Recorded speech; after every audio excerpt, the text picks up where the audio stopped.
Shalom Bapak Ibu Saudara, kita melanjutkan terus studi kita kristalisasi masih di kitab Ester. Kita akan mengakhiri studi ini di dalam kitab Ester, dan besok kita akan masuk kepada kitab Nabi-Nabi Yesaya ya, kita mulai ya. Nah, mari kita sedikit mengingat cerita di kitab Ester ini. Kita tahu konteksnya, kitab Ester ini suatu kitab yang menceritakan kelepasan daripada bangsa Yahudi dari musuhnya, yaitu Haman, orang Agag itu yang merencanakan membunuh seluruh orang Yahudi di 127 kerajaan provinsi atau wilayah daripada Raja Ahasiweros, yaitu Raja Media Persia ya. Dan itu ceritanya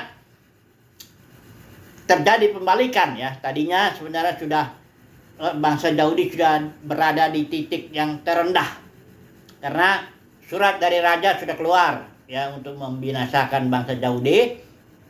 Kemudian posisi daripada Haman ini, si musuh orang Yahudi ini, sudah berada ya posisi enak lah, di atas angin lah gitu. Bahkan sulak tiang yang disiapkan untuk membunuh Mordekai sudah dipasang. Dia juga sudah diangkat oleh raja ya, diundang waktu itu sama Ester. Dia nggak tahu maksudnya itu apa ya, tapi pendeknya posisi daripada Haman ini, posisi dari suku musuh Yahudi ini sudah luar biasa, dan bangsa Yahudi tinggal tunggu matinya aja lah, kira-kira begitu ya.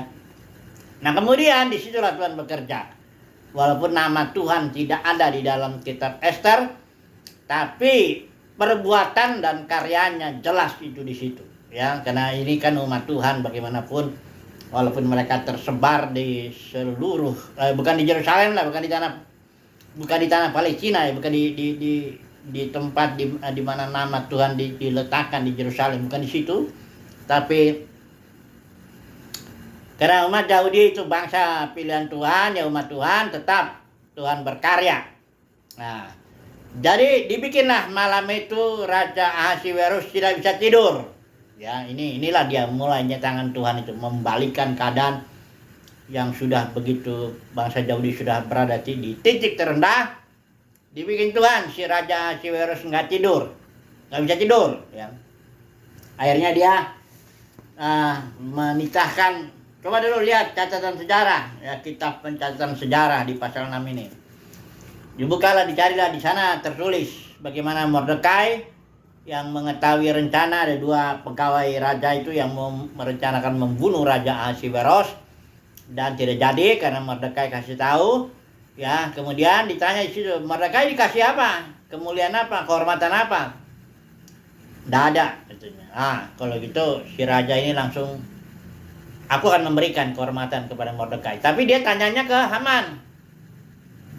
Ketika Haman datang, tanya, gimana kepada orang yang raja berkenan menghormatinya, apa yang harus dilakukan? Kata Haman. Karena Haman berpikir, ini pasti saya ini ya, siapa lagi katanya. Dia berikan pakaian kerajaan, berikan mahkota, berikan kuda yang biasa dipakai raja. Sudah gitu diarak dia keliling kota ya.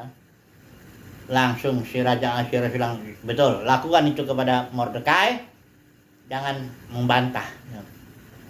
Mordekai itu langsung satu dihormati luar biasa, dan Haman jatuh luar biasa itu di depan Mordekai ya.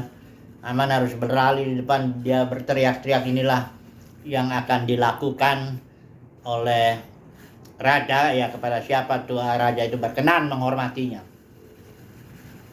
Jatuhnya Haman itulah awalnya, tapi nggak berhenti di situ.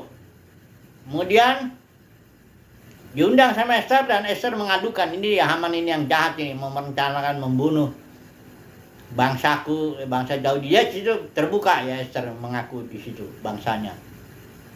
Dan langsunglah raja memutuskan Haman disulakan. Sula itu kayu ya, ini 25 meter kurang lebih tingginya, tajam di ujungnya gitu, tusuk orang itu di kayak sate gitu, gantung di tiang begitu, ngeri itu ya. Haman yang mau bikin yang sula itu untuk si Mordekai atau dia sendiri yang disula? Ya, ditusuk dan dia digantung, matilah di situ dia pelan-pelan, ya. Mengerikan sekali. Disinilah penyelamatan Tuhan luar biasa. Dan ketika hari di mana bangsa Yahudi mau dibinasakan, surat raja dibikin lagi untuk mengatakan bangsa Yahudi boleh bela diri. Ya, akhirnya malah orang Yahudi di situ yang membunuh musuh-musuhnya, ya. Ada di situ di benteng Susan aja ada 500 plus 300 lagi karena 2 hari di situ. Dan di tempat lain ada 75.000 musuh-musuh Yahudi mati. Jadi intinya cerita ini terbaliklah kondisi yang tadinya bangsa Yahudi berada di titik terendah, kemudian dibalikkan Tuhan. Ya. Nah, perbuatan itulah dirayakan, namanya Hari Raya Purim. Ini yang mau kita bicarakan ini. Tema kita Hari Raya Purim. Nanti kita bandingkan dengan Hari Raya utama orang Yahudi yang di Yerusalem, yang ditetapkan Tuhan, Paskah, Pantekosta, Tabernakel. Karena orang Yahudi, semua orang Yahudi harus datang ke Yerusalem 3 kali minimal setahun untuk merayakan Paskah, Pantekosta, dan Tabernakel. Sementara ini orang Yahudi yang di luar tanah perjanjian, mereka merayakan yang namanya Hari Purim. Pur itu dari kata undi, karena waktu itu Haman itu membuat itu untuk membunuh bangsa Yahudi buat bikin undi. Nah, perayaan ini tanggal 14-15 bulan Adar ini suatu perayaan yang tidak ada kaitannya dengan kedatangan Mesias. Ini perayaan cuma perjamuan sukacita gitu ya, antar mengantar makanan, bersedekah kepada orang miskin, kira-kira begitu. Tiap tahun dirayakan itu, Hari Raya Purim. Ya. Sementara kalau Hari Raya Pantekosta, Paskah, dan Tabernakel, semua hari raya ini terkait, penggenapannya terkait dengan kedatangan Mesias, kedatangan Yerusalem, kedatangan Kristus lah. Paskah, ya, digenapi oleh Yesus ketika Yesus datang menyerahkan diri sebagai anak domba Paskah yang sejati. Di salib dia menyerahkan nyawanya, toh. Kemudian Pantekosta itu juga kedatangan Mesias itu hanya dalam manifestasi pencurahan roh. Saya udah bicara itu. Itu ada di Kisah Para Rasul, di surat Yohanes, Injil Yohanes, ya. Itu dikatakan di situ, aku akan datang lagi, aku tidak akan membiarkan kamu yatim piatu. Tapi Tuhan datang bukan dalam bentuk jasmani sebagai anak domba, kan udah datang, kan udah digenapi yang anak domba. Dia datang dalam pribadi yang kedua, itu Roh Kudus, pencurahan Roh Kudus. Itu kedatangan Tuhan juga itu. Saya udah bikin video trilogi kedatangan Tuhan. Yang pertama Paskah, yang kedua Pantekosta. Ini dia kedatangan pencurahan Roh itu kita tahu Arabon, artinya hanya DP. Down payment, panjar, ya. Pencurahan roh di hari Pentakosta itu hanya panjar aja. Nanti di hari raya Pondok Daun, disitulah pencurahannya yang full kepada anak-anak putra-putra Elohim. Itu yang dibicarakan dalam Roma pasal 8 ayat 19 sampai 21, di mana putra-putra Elohim akan tampil di muka bumi ini dan akan berbuat perkara lebih besar daripada yang dibuat oleh Yesus. Karena ini kan tim, ya. Nah, perayaan Paskah, Pantekosta, dan Tabernakel semuanya terkait dengan kedatangan Mesias ke bumi ini. Sementara hari raya Purim itu sama sekali tidak ada kait-mengaitnya dengan kedatangan Mesias, ya. Itu hanya suatu perayaan dari duka cita menjadi sukacita. Itu perayaan orang Yahudi juga, karena orang Yahudi tadi yang mau dibunuh semua tiba-tiba nggak jadi, kan begitu. Tapi tidak ada mengait dengan kedatangan Tuhan. Mengapa? Ya karena Tuhan tidak datang di diaspora, katakanlah itu yang. Karena janji Tuhan Mesias datang di tempat yang dipilih Tuhan sendiri, Yerusalem, khususnya Bait Suci. Di situ Mesias datang. Makanya grup Jerubabel, ya, yang walaupun hanya 50.000, ini orang yang diaspora ini di kerajaan Asyur ada kurang lebih 2 sampai 3 juta tersebar itu. Ya.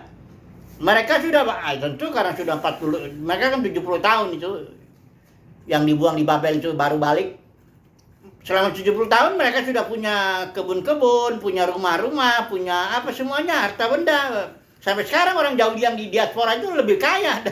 Konglomeratnya banyak di Amerika itu, orang-orang IT itu semuanya turunan Yahudi itu. Ya, bahkan ada orang memperkirakan sepertiga harta dunia itu di tangan orang Yahudi. Tapi bukan yang di Yerusalem aja, bahkan mungkin yang di Yerusalem nggak ada yang kita dengar. Kayak Bill Gates apa siapa lagi, Mark Zuckerberg apa siapa lagi tuh, yang pokoknya pemilik apa Google atau apa semuanya itu. Konglomerat lah yang di sana. Jadi yang di dalam diaspora itu di zaman 70 tahun itu orang Yahudi juga banyak yang sudah makmur lah. Dalam arti udah nyaman lah mereka hidup. Tapi persoalannya mereka tidak di tanah perjanjian.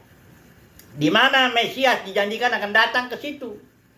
Jadi walaupun Zerubabel ini seorang katakanlah 50.000 ini orang-orang yang apa, tapi mereka digerakkan Tuhan untuk datang dari Babel ke Yerusalem untuk bangun bait suci di sini supaya Mesias datang ke sini nanti. Ada nubuat. Ya. Kaki yang berjejak di Bukit Zaitun apa sebagainya ya. Mesias akan datang. Nah, jadi bukan berarti hari raya Purim itu jadi apa? Karena hari raya ini juga merayakan ya kemenangan atau duka cita menjadi sukacita bangsa umat pilihan Tuhan itu. Tapi masalahnya ini nggak terkait dengan kedatangan Tuhan. Ya. Tapi kalau Paskah, Pentakosta dan Tabernakel yang dirayakan oleh bangsa Yahudi di Yerusalem, itu terkait dengan kedatangan Mesias, terkait dengan kedatangan Kristus, ya. Hari ini saya mau sampaikan begini, dalam dunia kekristenan, nah ini dia. Ada banyak hari raya lah, katakan mau Natal lah, mau yang Paskah lah. Yang Paskahnya itu beda ya. Di dalam dunia kekristenan tuh. Ada yang mengatakan juga Paskah dalam Kristen ini ya terkait dengan Dewi kesuburan itu di musim semi di bulan April itu. Dewi Austro itu ya. Makanya ada telur-telur itu waktu itu musim gugur akhirnya dia semi kayak apa. Itu dikaitkan dengan kebangkitan Yesus dan sebagainya itu banyaklah itu. Hari-hari raya dalam Kristenan. Ya, bahkan termasuk hari Minggu hari Minggu ya merayakan kebangkitan Tuhan katanya dikaitkan hari Minggu. Terserah lah. Cuma pertanyaannya, apakah itu hari-hari raya seperti itu terkait enggak dengan kedatangan Tuhan? Karena yang terkait dengan kedatangan Tuhan itu hanya Paskah, Pentakosta. Paskah dalam pengertian yang benar ya, Paskah itu udah digenapi, jangan dirayakan lagi. Di malam terakhir Yesus itu merayakan Paskah dengan murid-muridnya dan merayakan perjamuan itu yang kalau kita anggur dengan roti itu yang simbol kematian, yang merayakan kematian Yesus itu, ya. Dan kita tahu makna merayakan kematian Yesus bukan secara simboliknya aja makan minum anggur itu. Kalau itu makan minum anggur tapi salah spiritnya kayak di Korintus malah banyak orang mati di situ. Pengertiannya merayakan kematian Yesus dalam kehidupan sehari-hari.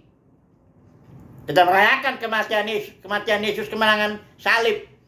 Bahwa manusia lama kita sudah disalibkan, kedagingan kita disalibkan, segala yang lama-lama kita sudah disalibkan. Kita menjalani hidup baru hari lepas hari, mengikuti pimpinan Kristus dalam batin hari lepas hari. Itu artinya merayakan kematian Yesus, kemenangan Yesus di kayu salib. Paskah, kita merayakan Paskah setiap saat, setiap detik kita jalani kehidupan kita dengan merayakan kematian Yesus itu, ya. Kemudian Pentakosta begitu juga. Ya, kita merayakan dengan cara bagaimana?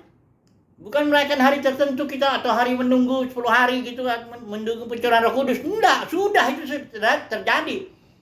Roh memberi hayat dalam batin kita, walaupun itu hanya arabon, masih panjar, tapi kita menjalaninya hari lepas hari, ibadah dalam roh dan kebenaran. Artinya ibadah yang ngikutin pimpinan Tuhan. Kayak gereja mula-mula, itu mengikuti pimpinan Tuhan, cara memberi mereka, cara mereka berkumpul, cara mereka berdoa, Karena mereka KKR gitu. Nggak ada di situ. Mereka spontan aja. Hidup, menjalani kehidupan sehari-hari dengan spontan, gitulah kira-kira. Ya. Itulah dia merayakan Pentakosta mereka ya begitu. Merayakan mengikuti pimpinan roh itu. Setelah dia Pentakosta kan pencurahan Roh Kudus, ya dia akan menjalani. Beritakan firman dengan berani dan sebagainya. Itu merayakan Pentakosta. Dan nanti satu lagi, ya ini adalah menjadi pengharapan. Perayaan Pondok Daun apabila genap. Nah ini saya mau baca dulu beberapa ayat ya yang mana kita menantikan itu. Ya, pencurahan roh akhir zaman dalam atau tuaian akhir zaman dalam pengertian perayaan tabernakel. Apa itu? Nah, mari dulu kita melihat Yohanes 7 dulu ya. Yohanes 7 ini saya masih ada cukup waktu. Yohanes 7 di mana Yesus merayakan, dikatakan judulnya ini ya, kita nggak bisa baca semua. Yesus pergi ke Yerusalem untuk hari raya Pondok Daun, ini yang dimaksud tabernakel. Itu Yesus merayakan, tiba-tiba Yesus berkata begini di ayat yang ke-37. Dan pada hari terakhir, yaitu pada puncak perayaan itu, perayaan tabernakel ini ya, Yesus berdiri dan berseru, barang siapa haus, baiklah ia datang kepadaku dan minum. Ayat 38. Barang siapa percaya kepadaku, seperti yang dikatakan oleh kitab suci, dari dalam hatinya akan mengalir aliran-aliran air hidup. Yang dimaksudkannya ialah roh yang akan diterima oleh mereka yang percaya kepadanya. Sebab roh itu belum datang karena Yesus belum dimuliakan. Karena Yesus yang belum mati, belum bangkit, dan belum mencurahkan rohnya aja maksudnya. Jadi perayaan tabernakel itu adalah perayaan di mana akan datang pencurahan roh secara full. Enggak lagi Arabon seperti pada hari Pentakosta. Tabernakel itu pencurahan roh yang full. Kepada siapa roh itu tercurah? Nah, ini kan banyak ajaran dalam Kristen, pencurahan roh akhir zaman itu semua orang terjadi pertobatan. Menuai jiwa-jiwa itu kan, jiwa-jiwa yang belum bertobat itu datang semua. Penuhlah gedung-gedung denominasi, ya itu memang enak ajarannya, nyenengin diri sendiri itu. Karena memang mereka susah cari-cari orang untuk kumpul-kumpulin orang, ayo kan. Pencurahan roh akhir zaman gak ada hubungannya dengan pertobatan jiwa-jiwa. Itu pencurahan roh akhir zaman itu tuaian akhir zaman yang udah matang. Jiwa-jiwa yang udah matang itulah yang sudah bertumbuh ya dengan roh Pentakosta itu. Bertumbuh dia hari lepas hari, dia ikuti, jalani terus bertumbuh. Dan dia matang, siap untuk dituai.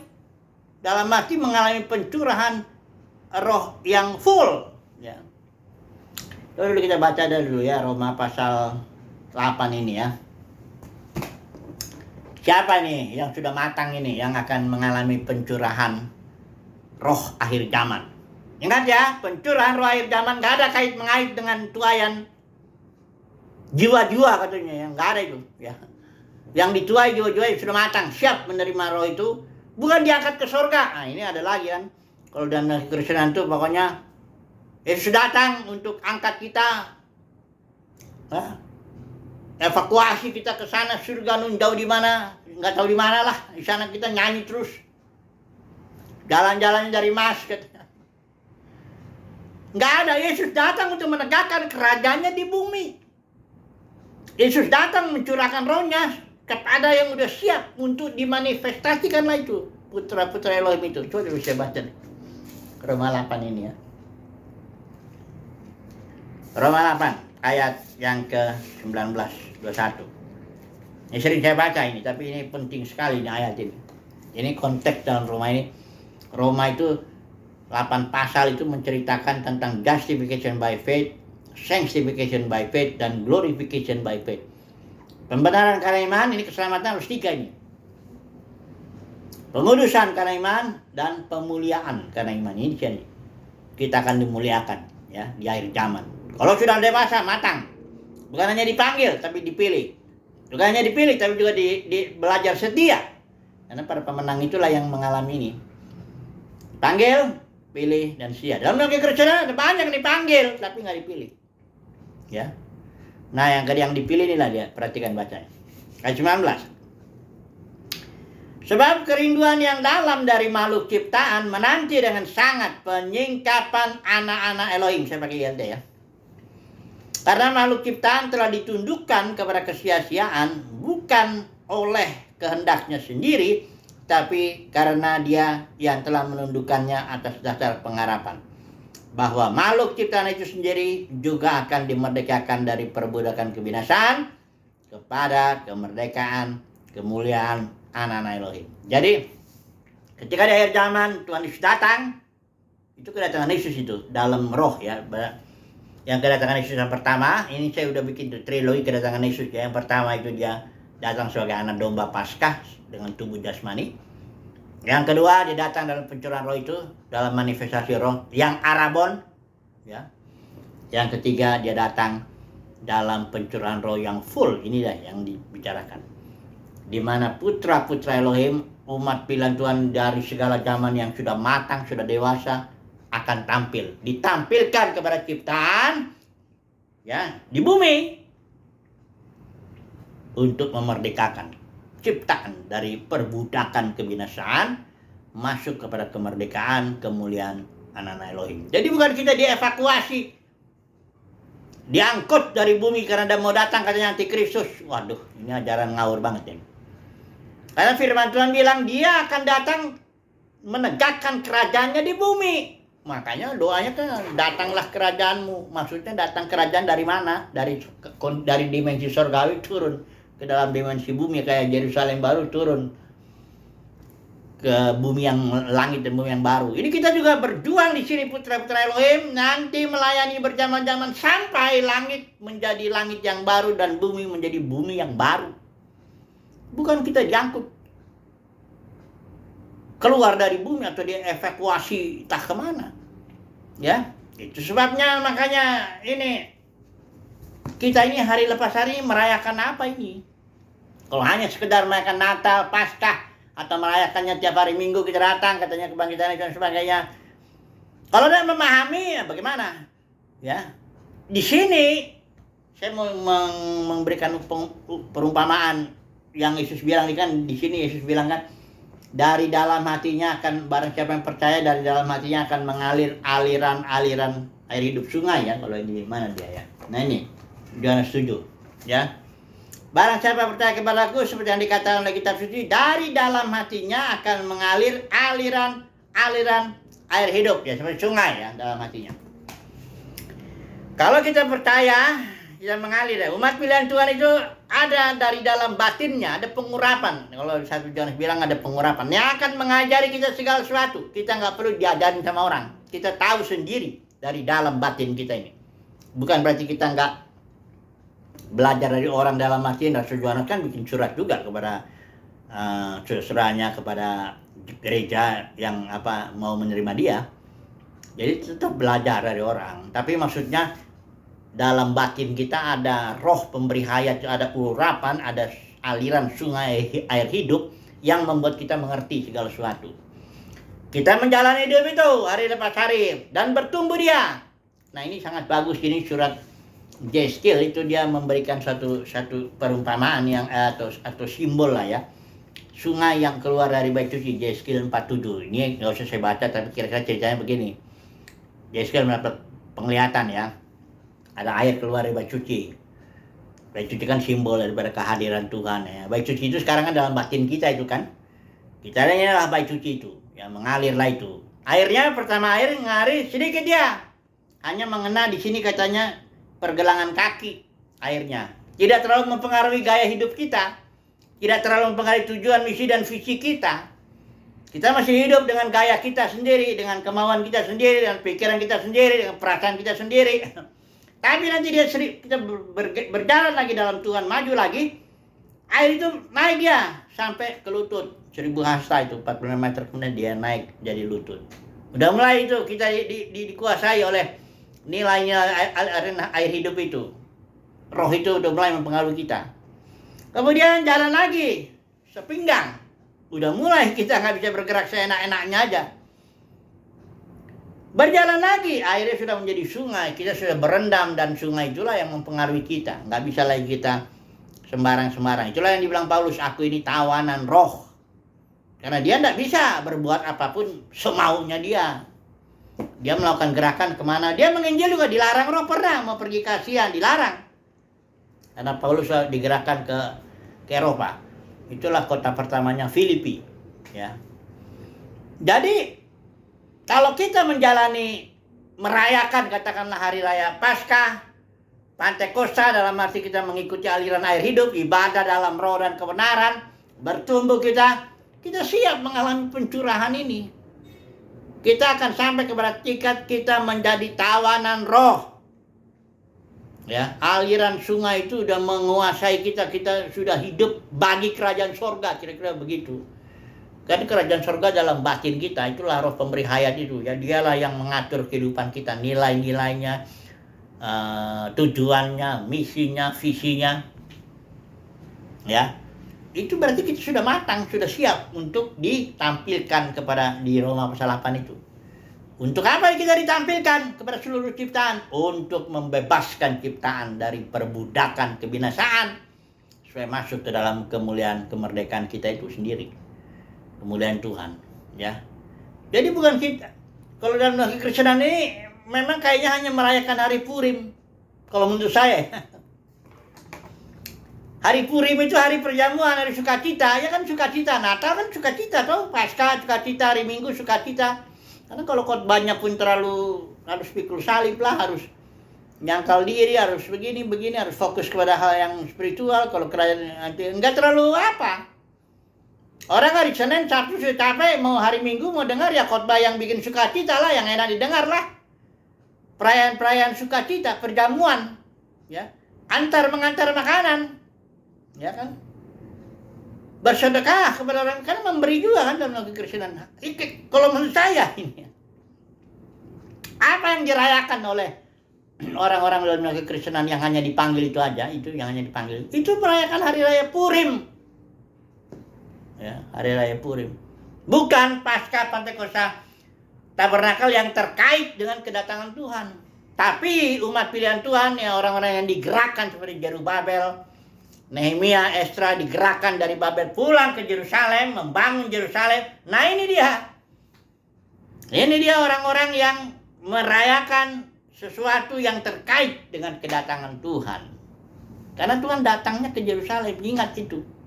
Sekalipun Tuhan berkarya, berbuat itu, memberkati umat Yahudi itu di 127 wilayah kerajaan Ahasiweros, luar biasa saudaraku berkat itu. Bayangkan Yahudi itu udah sampai ke titik rendah dan siap dibunuh, tinggal tunggu waktu. Habislah itu. Kurang lebih 2-3 juta orang Yahudi yang tersebar di kerajaan Ahasiweros. Tapi dibikin Tuhan mujizat luar biasa, sehingga bebaslah orang Yahudi itu.